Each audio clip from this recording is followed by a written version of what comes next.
우리에게 주신 하나님의 말씀은 누가복음 11장 1절에서 13절 말씀입니다. 신약성경 110면입니다.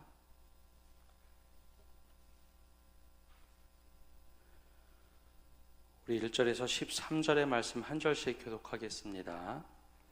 예수께서 한 곳에서 기도하시고 마치심에 제자 중 하나가 여짜오되 주여, 요한이 자기 제자들에게 기도를 가르친 것과 같이 우리에게도 가르쳐 주옵소서.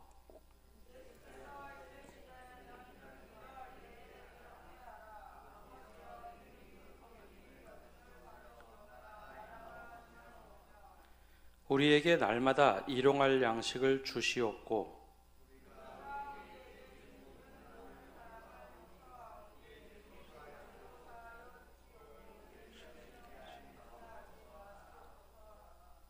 또 이르시되 너희 중에 누가 벗이 있는데 밤중에 그에게 가서 말하기를 벗이요 떡 세 덩이를 내게 구워 달라.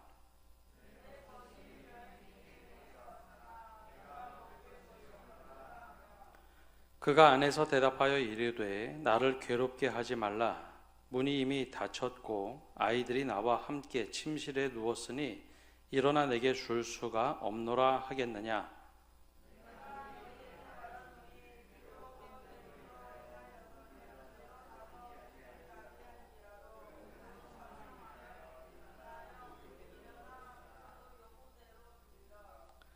내가 또 너희에게 이르노니 구하라 그리하면 너희에게 주실 것이요 찾으라 그러면 찾아낼 것이요 문을 두드리라 그러면 너희에게 열릴 것이니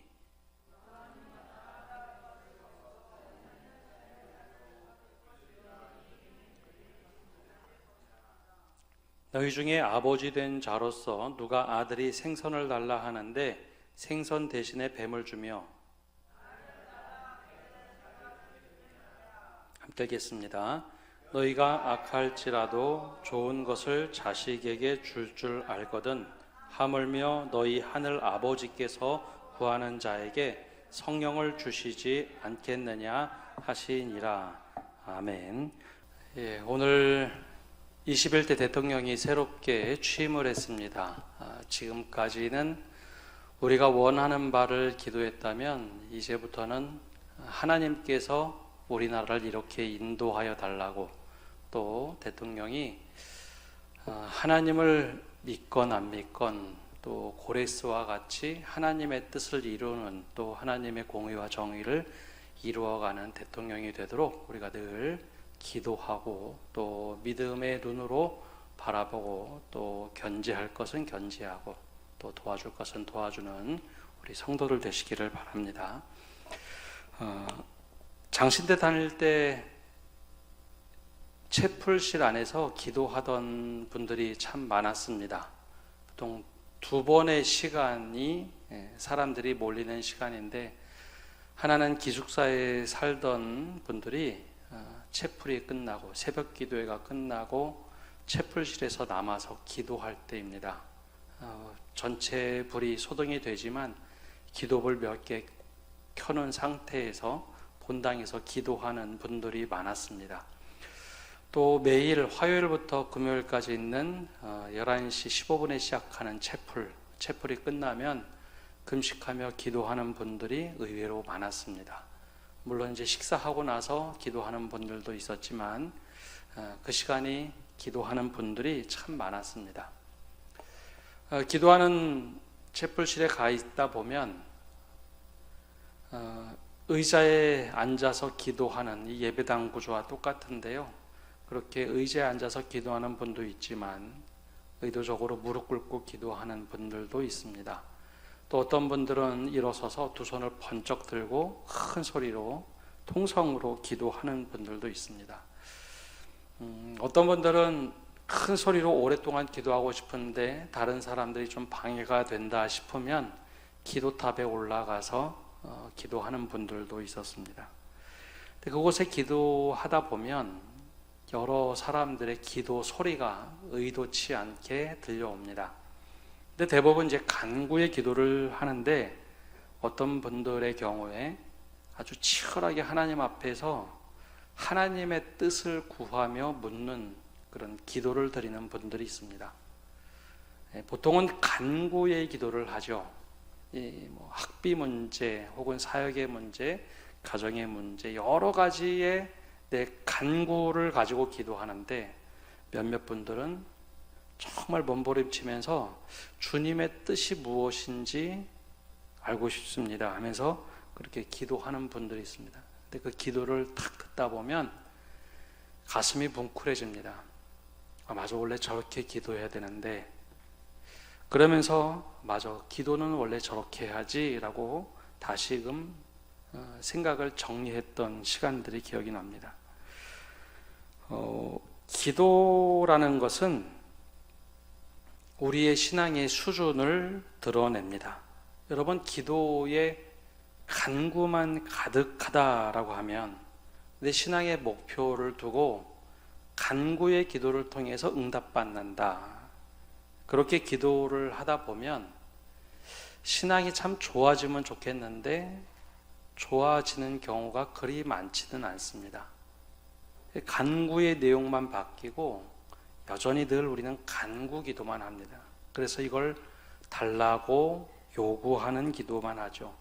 사실 이것은 기독교에만 있는 기도의 내용이 아닙니다. 모든 신앙이라고 불리는 것에 다 있습니다. 그래서 우리는 이걸 보고 기복신앙 혹은 샤머니즘에 가까운 기도라고 하죠. 근데 이것이 무의미한 것은 아니지만 간구하는 기도만 있으면 신앙이 성장하는 것이 아니라 간구하는 내용만 계속 바뀌기 때문에 신앙이 잘 성장하지 않습니다. 늘 그 수준에 머무르죠. 그런데 기도의 내용 중에도 간구하는 내용 중에 내 것이 아니라 나라를 위해서 기도한다든지 혹은 공동체를 위해서 기도한다든지 하면 기도의 내용이 바뀌면서 우리의 신앙의 폭이 좀 많이 넓어집니다. 진짜 공동체를 위해서, 나라를 위해서 기도하다 보면 내 기도의 내용이 획일적이지만은 않습니다. 기도의 내용이 풍성해지고 커지죠. 특별히 중보 기도를 하면 우리의 기도 내용이 정말 풍성해집니다. 근데 그것을 넘어서 어느 날 우리가 이렇게 기도할 때가 있습니다. 주님, 내 뜻보다는 주님의 뜻대로 우리가 응답받기를 원합니다 라고 하는 기도. 근데 그렇게 기도를 하다 보면 우리의 신앙이 어느 순간에 조금씩 자라납니다. 간구의 기도는 늘 내용만 바꿔가면서, 대상만 바꿔가면서 기도하지만 공동체를 위해서, 타인을 위해서 기도하는 것을 넘어서 내가 하나님의 뜻이 무엇인지 깨닫고자 합니다 라고 하면 그 깨달은 만큼 우리의 신앙이 점점점 성장합니다. 오늘은 예수님께 제자들이 나오면서 하는 대화 속에서 오늘 이야기가 펼쳐집니다. 오늘의 내용의 핵심은 기도가 바뀌면 신앙이 바뀐다라는 겁니다. 한번 따라해 볼까요? 기도가 바뀌면 신앙이 바뀐다. 오늘 예수님의 제자들이 이제 중반기쯤 넘어갔을 때 예수님께 찾아와서 이런 질문을 합니다. 세례 요한이 자신의 제자들에게 기도를 가르쳐 주었는데 주님, 우리에게도 기도를 가르쳐 주십시오. 사실 이게 참 우리가 듣기에, 지금의 자리에서 듣기에 이게 좀 모호한 이야기처럼 들립니다. 왜냐? 유대인들은요 늘 기도하는 것이 율법화되어 있는 사람입니다. 유대인들의 기도는 하루에 형식적으로 3번을 반드시 드려야 합니다. 새벽에, 그리고 낮에, 저녁에 드립니다. 이 기도의 내용도 우리처럼 개인적인 기도를 하는 것도 있지만 카다시라는 기도문을 읽는 겁니다. 카다시라는 책을, 기도문을 가지고 그것을 읽거나 18번의 축복 기도라고 하는 테필라 기도를 반복해서 외우는 겁니다. 우리 개신교회는 거의 없지만 가톨릭 성당을 다니는 분들은 기도책자가 있죠. 그래서 기도책자를 보고 늘 기도를 합니다. 개인 기도하는 것보다도 그 책자 보면 어떤 기도문이 나오기 때문에 그거를 늘 읽지요. 그러면서 기도를 합니다. 물론 회당이나 유대인들이 회당이나 개인 기도하는 시간도 있지만 대부분은 이 규칙적인 기도를 합니다. 율법에 정해진 기도이기 때문에 이거는 모든 유대인들이 하는 기도입니다.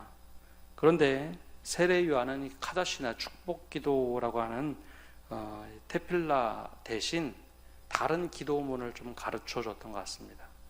그러자 기도가 바뀌니까 신앙의 색깔이 바뀌는 거죠. 늘 똑같은 기도를 하면 어제도 오늘도 내일도 늘 간구 기도만 하면 늘 똑같습니다. 근데 기도의 내용이 바뀌니까 삶에 혹은 신앙에 변화가 생겼습니다. 신앙관이 다르게 보이자 예수님의 제자들이 예수님께 찾아와서 물어본 겁니다. 세례 요한도 제자들에게 새로운 기도를 가르쳐 줬는데 주님 우리에게도 기도를 새롭게 좀 가르쳐 달라라는 요구였죠. 근데 그때 예수님께서 가르쳐 주신 기도가 우리가 늘 예배 시간이나 혹은 공동체 개인적인 예배를 드리고 나서 마칠 때 하는 주님이 가르쳐 주신 기도, 주의 주기도문입니다. 그런데 주기도문이 뭐가 그렇게 달랐기에 성경 마태복음에도 이 오늘 말씀 누가복음에도 나올까요? 예수님이 가르쳐 주신 기도는 카다시나 테필라라는 기도문과는 좀 사뭇 달랐습니다. 예수님께서 그러면 너희는 이렇게 기도하라 라고 하면서 가르쳐 주신 제일 첫 번째 문구는 2절에 이렇게 시작을 합니다. 우리가 잘 알고 있는 말씀이기 때문에 우리 한번 읽어보겠습니다. 아버지여 이름이 거룩히 여김을 받으시오며 나라가 임하시오며. 제일 먼저 부르는 게 아버지. 마태복음에서는 하늘에 계신 우리 아버지라고 부르죠. 지금 우리는 이게 너무 익숙합니다. 하나님 아버지, 아버지 하나님 그렇게 부르는 게 익숙하죠. 근데 유대인들이 하나님을 아버지라고 불렀을까요? 유대인들은 하나님을 아버지라고 부르지 않습니다. 여러분 구약 성경을 읽다가 하나님을 아버지라고 부른 것 혹시 보신 적 있으십니까? 비유로 하나님을 아버지라고 하는 것은 있지만 아브라함의 하나님, 이삭의 하나님, 야곱의 하나님이지 하나님을 아버지라고 부르지 않습니다. 하나님은 말 그대로 하나님입니다. 여호와 혹은 야훼라고 읽어야 하는데 그것도 두려워서 이스라엘 사람들은 하나님 그 음가가 나오면 하나님의 이름을 부르지 못하고 보편적인 용어 신, 우리말로 하면 신이라는 표현 엘이라고 부르던지 혹은 조금 더 우리가 주님이라고 부르는 엘로힘이라고 읽던지 혹은 아도나이라라고 읽었습니다. 하나님을 부르는 것 자체가 너무 두려웠기 때문이죠. 그래서 이 카다시 기도문과 같은 경우도 기도를 할 때 굉장히 형식적이고 엄숙한 기도입니다. 하나님을 아버지라고 부를 수 없고 굉장히 객관적이고 멀리 있고 위험이 있는 하나님, 굉장히 무서운 하나님이었죠. 그래서 그들은 전통적인 방식에 따라서 기도를 드려도 하나님의 이름 부르는 것 자체가 굉장히 불경스러운 일이었습니다. 아니 어떻게 사람이 하나님의 이름을 불러? 그럴 수가 없는 거죠. 그래서 하나님이 무서운 하나님이었습니다. 근데 예수님께서 전통적인 방식의 기도가 아니라 우리에게 뭐라고 부르느냐? 하나님을 아버지 하나님, 아버지라고 불러라 라고 가르쳤죠. 이 성경에 보면 저 뒤쪽에 보면 예수님께서 아바 아버지라고 부르는 그 번역 말씀이 있습니다. 그래서 하나님을 부를 때 아빠라고도 부르고 아버지라고도 부르나 보다 라고 하는데 그건 좀 잘못된 거고요. 아바 아버지라고 쓴 것은 하나는 아람어고 하나는 그리스어입니다. 그래서 아바라는 아람어를 그리스어로 하면은 아버지. 그래서 우리나라는 두 가지를 다 번역했기 때문에 아람어는 아바, 헬라어는 아버지라고 번역을 했습니다. 근데 그 당시에 이걸 조금 더 친숙하게 하면 우리가 아버지라고 부르는데 아버지들과 친밀한 관계에 있는 어린 자녀들은 아빠라고 부르죠. 사실 이 표현은 아빠와 굉장히 흡사한 비슷한 표현입니다. 하나님을 멀리 계신 무서운 하나님으로 부르지 말고 아빠라고 불러라. 내 아빠. 그렇게 부르면서 기도하라라는 게 예수님의 첫 번째 가르침입니다. 친밀한 분이라는 거죠. 사도 바울은 이것을 이제 자세하게 풀어서 얘기합니다. 사도 바울은 우리가 어떻게 하나님을 아버지라 부를 수 있을까? 예수님을 구주로 영접하면서 하나님께서 우리를 양자의 영을 부어주시고 양자 삼으셨다.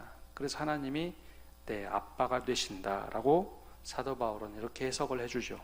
하나님을 우리는 아빠라고 부릅니다. 친밀한 관계. 그래서 우리가 너무 하나님이 낯설거나 무서우면요, 아버지라고 잘 기도하지 못하고 낯설게만 느껴집니다. 여러분, 아무리 가족이라고 하더라도 오랫동안 떨어져 있으면요, 남처럼 느껴집니다. 친밀감이 떨어지는 거죠. 그래서 하나님께 기도할 때는 아빠 하나님이라고 기도하라라는 겁니다. 친밀함이 있어야 기도도 되는 겁니다. 1년에 한 번도 기도하지 않다가 이 대표 기도나 혹은 공중 기도하는 것 말고요, 개인적으로 기도하는 일이 없으면 하나님 아버지라고 하는 게 여러분 쉽지가 않습니다. 그 말 하더라도 그 다음에 할 이야기가 없습니다. 사람과 사람이 만나도 그렇죠. 정말 오랜만에 만나면 서먹한 관계가 좀 지속이 됩니다. 서먹한 관계가 됩니다. 속 얘기 못합니다. 어떻게 속 얘기를 하나요? 하나님과의 관계도 기도할 때는 바로 우리 아빠에게 이야기하듯이 또 혹은 엄마에게 이야기하듯이 그렇게 친밀한 하나님께 기도하라라는 겁니다. 그래서 기도의 출발은요, 친밀함입니다. 친밀함이 없는 기도는 사실 관계가 형성되지 않고 독백과 같은 기도할 때가 많습니다. 그 다음에 그럼 바로 하나님 아버지를 부르고 바로 간구의 기도를 막 쏟아놓으면 되느냐? 또 그렇게 하지 않습니다. 2절 후반절을 보면 이렇게 기도하라고 하셨죠. 아버지여, 이름이 거룩히 여김을 받으시오며 나라가 임하시오며. 기도의 그럼 내용의 우선순위를 두 번째는 알려주셨습니다. 요한의 제자들도 알고 있던 기도일 테지만 조금은 내용이 달랐습니다. 개인적인 필요나 민족적인 염원에 초점을 맞춘 기도가 아니라, 우리의 간구가 아니라 하나님의 이름이 거룩하고 하나님의 뜻이 우리에게 이루어지기를, 즉 하나님의 나라가 이곳에 임하기를 기도하라라는 것이었죠. 이게 굉장히 다른 기도입니다. 여러분, 우리가 기도할 때 이런 기도 거의 하지 않죠. 보통 우리가 어떤 기도를 하냐면 간구하는 내용만 열심히 합니다. 막 열심히 간구하고 또 간구하고, 내용만 다르지 나를 위한 간구, 가족을 위한 간구, 건강, 취직 혹은 공부, 다 이런 달라, 내가 원하는 것 해달라라는 기도입니다. 그런데 예수님께서 가르쳐 주신 기도는 먼저 기도할 것은 하나님의 중심으로 관점을 바꿔서 하나님의 뜻이 하늘에서 이루어진 것처럼 이 땅에서도 이루어지고 하나님의 나라가 임하도록 기도하라라는 겁니다. 내용이 상당히 다르죠. 하나님의 것을 구하라는 거죠. 구하더라도 하나님의 뜻을 먼저 구하라라는 겁니다. 여러분, 사람과 사람이 만났는데 별로 친하지도 않은데 갑자기 찾아와서 막 요구를 한다. 그러면 굉장히 불편하겠죠. 가끔 보는 사이인데 볼 때마다 와서 내가 정말 여유롭게 살고 도와줄 수 있는 넉넉함이 있다고 한 번도 연락하지 않다가 갑자기 친한 척하고 와서 막 도와달라고 하면 굉장히 불편하겠죠. 이게 굉장히 불편한 관계입니다. 하나님 앞에 물론 우리가 아빠라고 부르기 때문에 간구할 수 있죠. 그러나 최소한 하나님이 뭘 원하시는지 우리가 알아야 되지 않습니까?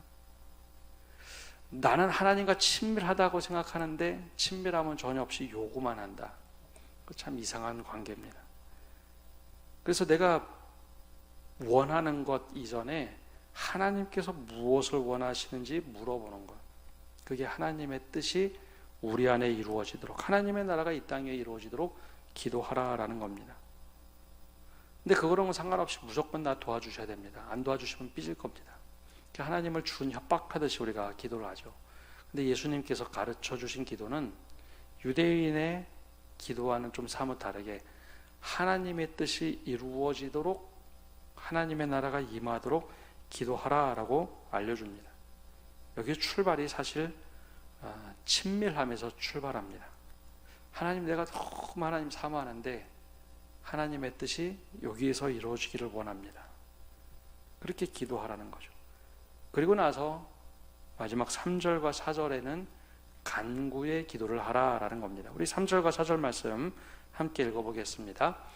우리에게 날마다 일용할 양식을 주시옵고 우리가 우리에게 죄지은 모든 사람을 용서하오니 우리 죄도 사하여 주시옵고 우리를 시험에 들게 하지 마시옵소서 하라. 아멘.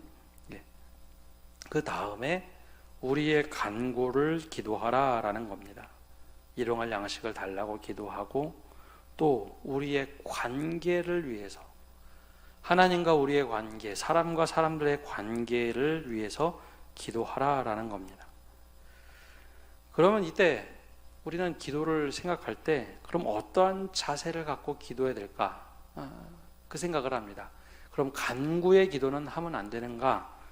그래서 예수님께서는 이 이야기를 계속해서 기도에 대한 이야기를 이어갑니다. 여러분, 아까 말씀드린 대로 유대인들의 기도 시간은 정해져 있습니다. 하루에 3번 기도문을 성경책처럼 카다시나 그런 것 기도문을 읽으면 됩니다. 근데 그렇게 기도하던 이들에게 따로 시간을 내서 정규적으로 율법화된 기도를 하는 사람이 따로 시간 내서 기도한다는 거 쉽지가 않습니다. 그건 지금도 아마 마찬가지인 것 같습니다. 정규 예배만, 공예배만 늘 드리던 신앙의 모습을 가지고 있던 분들은 따로 시간 내서 교회 와서 기도한다? 그게 굉장히 어렵습니다. 안 해본 분들은 이게 굉장히 불편하고 어색합니다. 교회 와서 기도한다고 해도 남의 집처럼 불편하죠. 근데 예수님께서는 이야기를 해주신 다음에 야, 기도할 때는 이렇게 해라 라고 한 다음에 한 가지 예를 들으셨죠. 자기 집에 손님이 왔는데 음식이 떨어진 겁니다. 내가 지금 당장 음식을 준비해서 뭘 하려니 음식이 떨어졌던 거죠. 요즘으로 하면 뭐 밖에 나가서 뭘 사면 되는데, 주문하고 배달하면 되는데, 이 당시는 그런 문화가 아니죠. 집에 음식이 떨어지면 진짜 떨어진 겁니다. 아무것도 없는 거죠. 민망하고 좀 그러니까 옆에 있는 친구 집에 가서 밤늦은 밤에 문을 두드려서 욕을 합니다. 자, 여러분, 집에 음식이 떨어졌다고 밤늦게 친구 집에 가서 음식을 달라고 할 수 있을 만한 친구는 어떤 친구일까요? 친한 친구죠. 이 말씀을 친하지 않는 사람에게 갑자기 옆집 가서 막 문 두드리고 밥 달라고 한다고 생각하시면 안 됩니다. 이 친밀함이 있다는 거예요. 친밀함. 그 친밀함이 계속 유지가 되었기 때문에 아마 그 집에서도 뭐 문제 있으면 집에 와서 요구하기도 하고, 나도 그 집에 자주 가던 그런 관계인 거죠. 그래서 밤늦은 시간에 창피함에도 불구하고 좀 실례임에도 불구하고 가서 밤늦게 막 옆집을 두드립니다. 그러자 그 친구가 야, 이제 나 자고 있으니까 몰라 그러고 문을 닫고 있지 않는다라는 거죠. 그러면서 그 친구가 밤늦게라도 나와서 뭘 주지 않겠느냐, 그러면서 이야기하신 것이 9절의 말씀입니다. 우리 9절 말씀 함께 읽어보겠습니다. 내가 또 너희에게 이르노니 구하라 그러면 너희에게 주실 것이요, 찾으라 그러면 찾아낼 것이요, 문을 두드리라 그러면 너희에게 열릴 것이니. 여러분, 기도의 태도와 자세는 이래야 한다라는 겁니다. 그냥 예전엔 요 말씀만 딱 떼서 얘기할 때 하나님께 무조건 매달려서 계속 기도만 하면 하나님이 들어주실 때까지 두드리고 찾고 구하라. 찾고 구하고 두드리라 이렇게 얘기하는데 여기에는 사실 이런 맥락이 있는 겁니다. 하나님의 뜻을 구하고 하나님께 그렇게 기도하는 과정에 우리의 간구가 있을 때, 즉 내가 해결할 수 없는 문제입니다. 집에 음식이 떨어졌으니 내가 아무리 밤에 노력을 해도 이건 내가 해결할 수 있는 게 아니죠. 누군가에게 도움을 받아야 되는 상황에서 지금 기도도 그와 같다는 거죠. 정규적으로 하루에 3번 기도하는 사람들, 유대인들에게 예수님께서는 이야기하십니다. 그거 말고 너희가 정말 필요하면 하나님께 그 시간과 장소 그것을 구하지 말고, 거기에 구애받지 말고 하나님께 지금 당장 가서 기도하라라는 거죠. 유대인들은 그런 기도가 약간 낯설었습니다. 구약 성경에 나오는 한나 외에 많은 사람들이 늘 교회 가서 성전에 가서 기도했냐? 그렇지 않습니다. 성경의 신약 성경에도 보면 시간 제9시가 되어서 성전에 올라가 기도할 때 그런 이야기가 나오죠. 정규적인 기도를 하다 보니까 그게 율법화되고 더 이상의 기도는 필요치 않아. 그렇게만 기도하면 되지라고 생각하고 있던 제자들에게 주님이 말씀하십니다. 시간에 구애받지 말고 내 태도는 하나님께 내가 해결할 수 없는 문제에 대해서는 간절하게 기도하라라는 겁니다. 구하고 찾고 두드리라라는 거죠. 구하고 찾고 두드리면 악한 사람이라도 자식에게 좋은 것을 줄 줄을 알거든 하물며 하늘아버지께서 구하는 자에게 좋은 것을 주시지 않겠느냐라는 말씀을 하시죠. 하나님이 그러신 하나님입니다. 아무리 악한 부모라도 자식에게는 좋은 것을 주려고 하는데 하나님께서 선한 것을 주시지 않겠느냐, 그러면서 하시는 말씀이 있습니다. 우리 13절 말씀 우리 함께 읽어보겠습니다. 띄워주세요. 너희가 악할지라도 좋은 것을 자식에게 줄 줄 알거든 하물며 너희 하늘 아버지께서 구하는 자에게 성령을 주시지 않겠느냐 하시니라. 아멘. 그럼 여기서 핵심이 뭘까요? 기도하면 좋은 것을 주신다, 하물며 좋은 것을 주시지 않겠느냐 하면서 마지막에 우리에게 성령을 주신다. 그게 기도의 응답이다 라고 말씀을 하십니다. 그럼 이것을 우리에게 가져와서 오늘 우리에게 하는 말씀이라면 이걸 어떻게 해석해야 될까요? 여러분, 기도는 보통 우리 자기 중심에서 기도가 출발합니다. 문제가 있거나 어려움이 있으면 필요에 따라서 열심히 우린 기도하죠. 우리가 하나님을 믿든 하나님을 믿지 않던 모든 사람은 어려움에 처하면 기도라는 걸 합니다. 그걸 소설가 김성일 씨는 사람을 하나님이 만드셨고 하나님의 형상으로 만드시고 대화를 하던 존재이기 때문에 독백이라는 말을 사람들이 가지고 있다라고 말하죠. 독백.